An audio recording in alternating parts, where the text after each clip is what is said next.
Please একটু silent হয়ে দেখি। দেখছেন না মানে না দলের মানুষ আমরা না কথা বলি ভালো। একটু একটু সাইলেন্ট থাকেন আর তুমি যারা ওরে বলবেন। বিসমিল্লাহির রহমানির রহিম।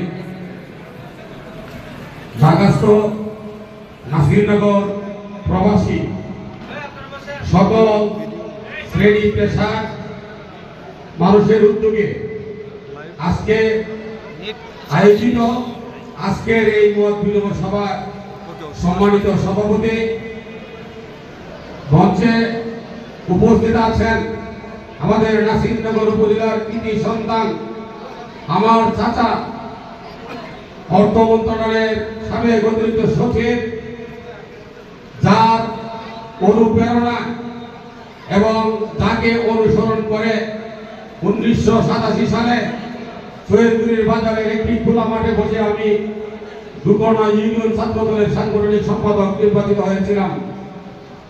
আজকে যদি আমি 1987 সালে আমার শ্রদ্ধেয় চাচা মফিজ খানকে অনুসরণ করে ছাত্র দলের রাজনীতি সম্পৃক্ত না হতাম, হয়তো আজকে নাসিরনগর উপজেলা বিএনপির সভাপতি হতে পারতাম না। আজকে নাসিরনগর উপজেলা মানুষের সামনে এই সত্যটি আমি প্রকাশ করলাম। আমি তার কাছে কৃতজ্ঞ এবং ঋণী। প্রিয় নাসিরনগরবাসী, আমি আপনাদের কাছে ঋণী।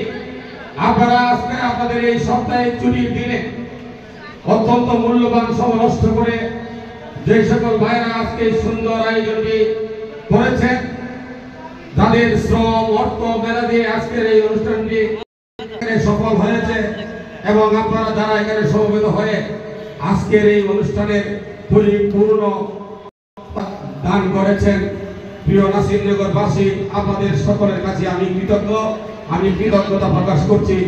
আপনাদের প্রতি বাংলাদেশ জাতীয় দল বিএনপি